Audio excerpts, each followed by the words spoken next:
In this episode, I'm chatting with Brett Grayson, author of What Could Go Wrong? My Mostly Comedic Journey Through Marriage, Parenting, and Depression.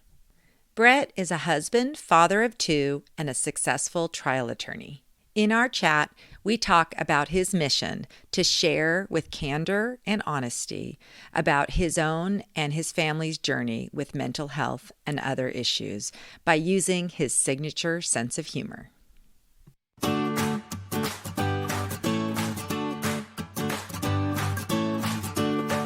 Hello and welcome to the Sunshine Parenting Podcast, where each week we talk about ideas for raising kids who become thriving adults. I'm your host, Audrey Monkey. I'm a summer camp director, writer, and speaker, and I've had the privilege of working with thousands of children, teenagers, young adult counselors, and parents over the past 3 decades. My husband, Steve, and I are raising 5 kids who currently range in age from 15 to 25. So my interest in raising kind, optimistic, self-reliant kids who become thriving adults is personal as well as professional. Well, today I'm excited to welcome Brett Grayson to the podcast. He's the author of the soon-to-be-released book, What Could Go Wrong? My Mostly Comedic Journey Through Marriage, Parenting, and Depression. Welcome, Brett. Glad to have you on. Thank you. I really appreciate it. Thanks for the opportunity. So tell a little bit about yourself and your background and how you ended up writing this particular book. Well, I'm from Long Island, New York, and I grew up out there and went through that process. Went to college, went to law school in Brooklyn, and my wife and I moved out to New Jersey about 2013 around. We, for people that don't know, the New York New Jersey battle is like a North-South Civil War type battle, and for a long time my family's from there, her family's from here, and like most good marriages, I lost the battle and we wound up in New Jersey. So we've been living out here ever since. And I practiced law, driving into the city every single day, going through that process. And I dabbled in writing for years and years, but I never really got my act together. And in about 2016, about 2.5 years ago now, I sat down one day and just, said, I think it's time to write about some of the things that we've been through. We've definitely gone through some funny experiences, and we've gone through some pretty trying times as well.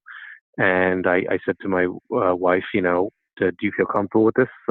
Me sort of going into everything that we've been through. And she felt that it was something that'd be relatable for a lot of people. And she said, if you can find the way to convey this in a comedic, but of course, way that people can relate to, give it a shot. So about 2 years ago, I sat down and started writing this thing, and here we are. It's hard to imagine that we've gotten this far, but finally here. Yeah, well, that's so exciting. Tell a little bit, because I was reading through your book, and it really has some great little funny anecdotes. So how old are your kids now? Because you obviously are writing about a time that was quite a long time ago. Yeah, my daughter was 6. My daughter is 6. Okay. And my son is 4. Okay. So the book takes place from the time of my wife's pregnancy with my daughter, so figure 7 years ago, until my kids were around 4 and 2, so until about 2 years ago. So it covers about a 6-year period. We're out of diapers now. We're a little bit. A couple of years makes a huge difference in the life of little kids. Our life's a little different now than it was 2 years ago. But they're not teenagers. I mean, there's definitely some things that are still happening that are funny, and that I'm taking notes down on. Right. But at some point I had to cut it off. Yeah. So yeah, I sort of cut it off at that point a couple of years ago. Right. So tell me also, I noticed you have a blog. How long have you been writing these little anecdotes and stories on your blog? I'm assuming that preceded when you started writing the book. No, it did not, and it does for 90% of people. I did things backwards. Okay. I wasn't even aware there was a huge blogging community. I mean, I knew that people blogged. I wasn't aware there's a huge dad blogging community, a huge mom Right. blogging community, and I was relatively. I wasn't very involved in social media leading up to this process of writing the book. I wrote the book, finished it, and I got a publicist, and the publicist basically said to me, about a year ago now, said to me, you need to develop a social media presence. You really need to get yourself out there because people are not going to be interested in hearing your story unless they know a little bit about you first, unless they know you can write. You need to blog a little bit. So about a year ago, even less than a year ago, late April, I put my first blog up. And ever since then, I started, even before that, actually, going back to February, I got on Twitter. I started tweeting little funny anecdotes. And I've slowly, over the course of the 6 months, I would say 6 to 7 months period, have been building up a little bit of a following. Not quite where I'd want to be as far as developing that. That can take place over the course of years. But I had already written the book, so at some point I said, look, I've released a bunch of them. I've been featured on a couple pretty big sites, which has definitely helped. And as a result of that, I sort of felt, look, I have enough of a following now that maybe people will be interested in buying it, and doing pretty well so far. You had mentioned before, you had said that's about to come out. It came out last Tuesday, actually. Oh, okay. Um, Okay. yeah. So it's been a good first week. I can't complain. So far, I don't understand any of these Amazon ranks or sales or anything like that yet. I'm still learning that process, but so far the feedback, the reviews have been pretty good, and the sales from what they're indicating to me seem to be okay so far. So I feel pretty good about that. Great. Well, that's amazing. I think you have a somewhat unique voice in that obviously the whole mommy blogger world and people writing about things like postpartum depression is, seems to mostly be female. So I think it's great that you've kind of put your voice in. And also it's wonderful, I think, how you're able to combine kind of difficult topics that like you said, a lot of people are facing with your humor. So I think that probably is resonating with people, I'm guessing. Yeah, I think that to answer the first thing that you were discussing, the mommy blogger, there are certainly plenty of dad bloggers out there. So I don't know that I'm reinventing the wheel in that sense, but I definitely find that there's more of a mom blogger presence on this. And as far as the pregnancy is concerned, there are a couple of books out there that are terrific. The guy who actually gave me the blurb for the back of my book, Adrian Culp, just wrote a terrific book that he released about the process of going through the pregnancy.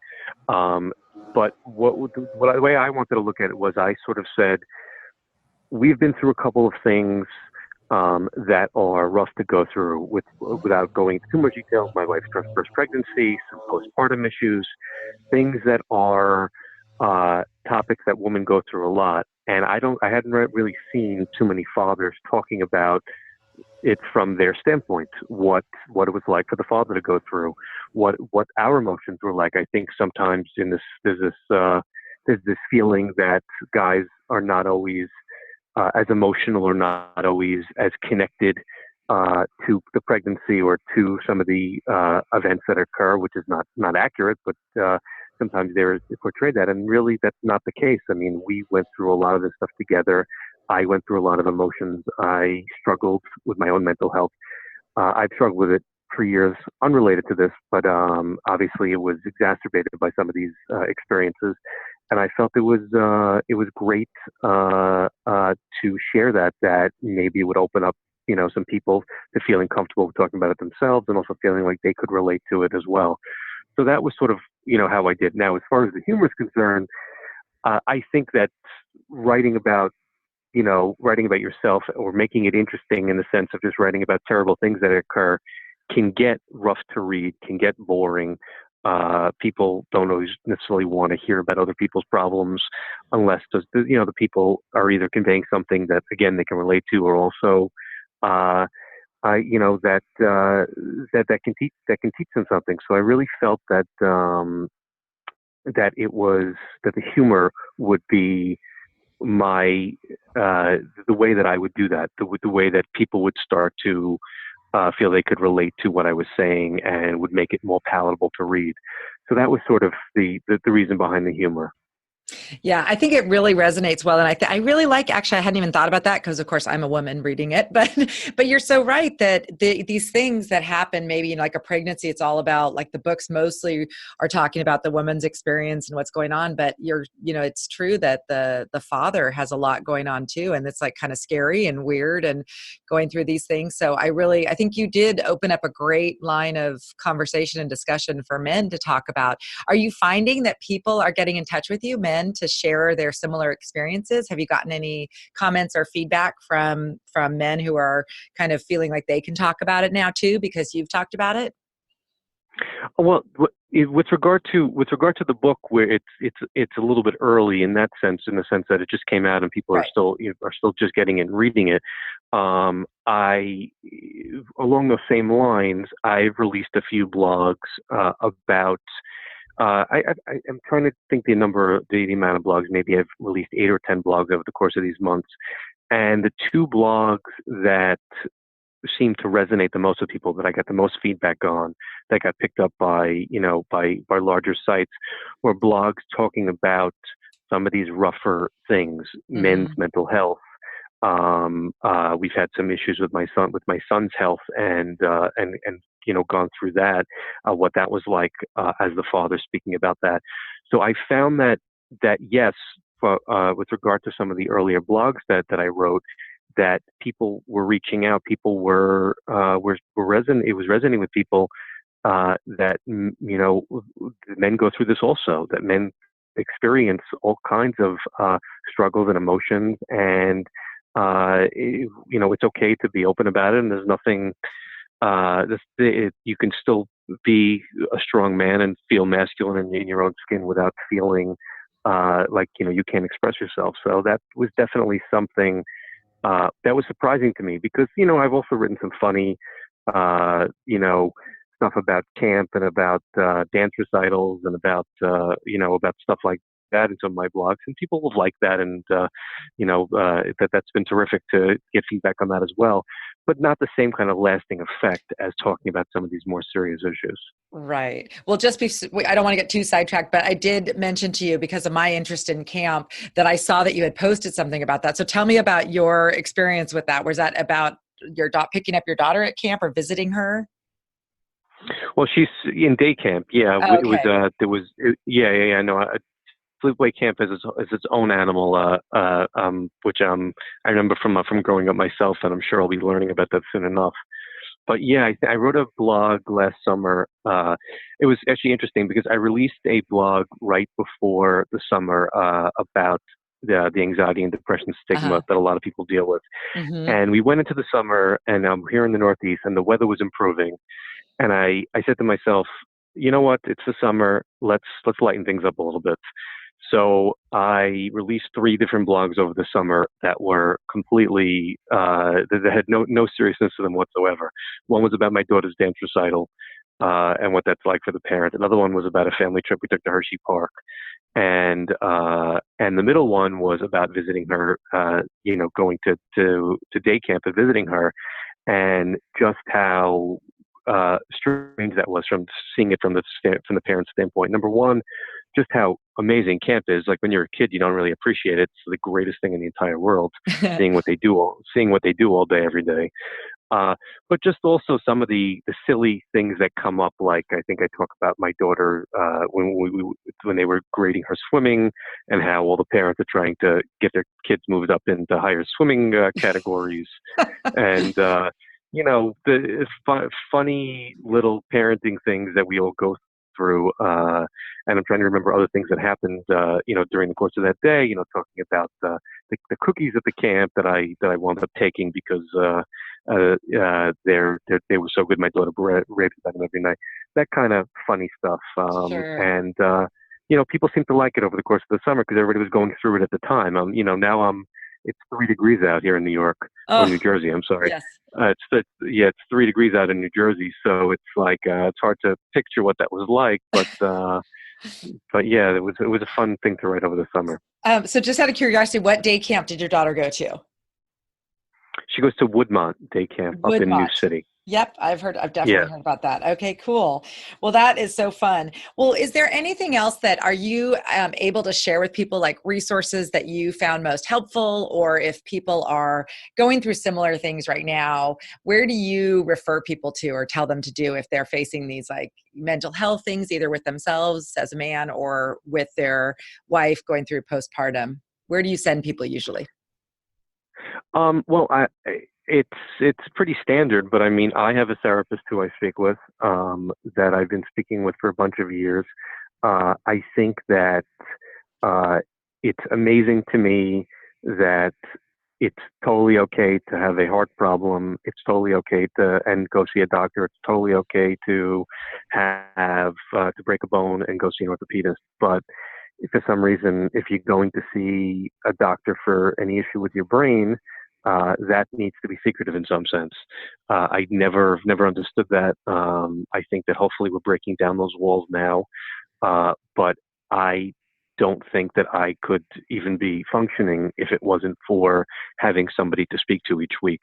I Hmm. think that it's very hard to bottle a lot of stuff inside. Life can be really hard. We can go through a lot of challenges, and there's nobody really in any of our lives that doesn't have any stake or dog in the fight that you can really talk to about it, because most of the time they're half the subject of the issues that you're dealing with, talking to your parents, talking to your wife.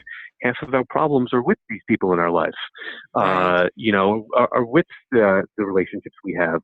So I speak to somebody every week, and I'm amazed that when I talk to somebody who is going through things and says they haven't talked to somebody before, it's very hard to find somebody that's good. I've certainly cycled through them in my early years of therapy, and eventually I settled on someone out here who really cares about me and means a lot to me, and meets with me each week. And he's been a tremendous source for me to talk out my problems with. So in terms of that, that's one thing. And the other thing I think is to just have openness in your own relationships in your life. I think if you cannot tell your spouse that you're struggling, if you're embarrassed, if you think that that takes away some level of attraction from you or something like that, I think that you have a real problem. I think that you need to be able to lean on each other and explain to each other, look, I'm really struggling here. And my wife and I, we've had our problems. We've spoken to, we've seen a marriage counselor a few different times. Uh, but overall, I think we're both very comfortable talking to each other about our struggles. And I think that that is very important, especially, considering that's the person you're going to be going home to every night. And that's the person that you're going to, you can't really hide anything from. You can hide things from other people in your life, but to hide something from your spouse is a whole other thing. Well, that is such great advice. And boy, I hope lots of people read your book because, and especially men, but women too, because I think you have a really important message to share. And I think it's wonderful that you've just kind of put yourself out there and shared some difficult stories. And I think your end result will hopefully be more people being willing to get the help that, like you said, pretty much everyone needs at some point, if not throughout their life. So this has been so great. And thank you for your courage in writing the book and sharing your story with everyone. Well, thank you. The one thing I just wanted to add to it is, the book opens without giving the whole introduction away, with a romantic night with my wife that's interrupted by our daughter. The book is 90% the absurdities of parenting and pregnancy and comedy. It's certainly not a book that is going to be, that I think is hard to read or is depressing to read. And in no way am I taking away from all of this stuff becoming, the more serious issues becoming important. And if that's what turns people onto it, I certainly am okay with that as well. But the book is largely comedy, and I hope it is that way, because I think in general people want to read something that will make them laugh more than anything else. So I hope that is something that people will read or take a look at and hopefully enjoy. Absolutely. And I think even with hard things, humor sometimes helps us move forward. So I think that there's a reason why the humor in your book works so well. But thank you. So I really appreciate the opportunity, and it was great speaking with you. Yeah, thanks for coming on, Brett, and we'll look forward to hearing more about your blog posts and future books and everything else. Thanks for being here. Thank you so much for listening. As always, the notes and links about everything we discussed are available on my website at sunshine-parenting.com. I'd love to send you my free ebook download, 3 Effective Strategies for Raising Kids Who Become Thriving Adults. It's available on my website when you subscribe to my weekly email. I'm having so much fun connecting with camp directors from all across the United States in my Camp Director interview series called Happy Campers Interviews. We're talking about the social and emotional growth as well as the character traits and life skills that kids gain at summer camp. To see the full schedule of interviews with links to the camp websites, visit my website at sunshine-parenting.com and click on the Happy Campers Interviews link. If you happen to be listening to this episode on the day that it's being released, February 1st, I'd like to wish you a happy I Heart Camp Day. If you search the hashtag I Heart Camp, that's hashtag IHEARTCAMP on Instagram, you'll see just how far and wide the love of summer camp goes. I'd like to leave you with a quote I shared this week on Instagram and Facebook. It's one of my favorite quotes, and it serves as a great reminder about how to live our days. It's from Maya Angelou. At the end of the day, people won't remember what you said or did. They will remember how you made them feel. This podcast is a proud member of Parents on Demand, a network of high-quality shows for families just like yours. Download our free network app on Apple and Android and listen to your favorite episodes on the go.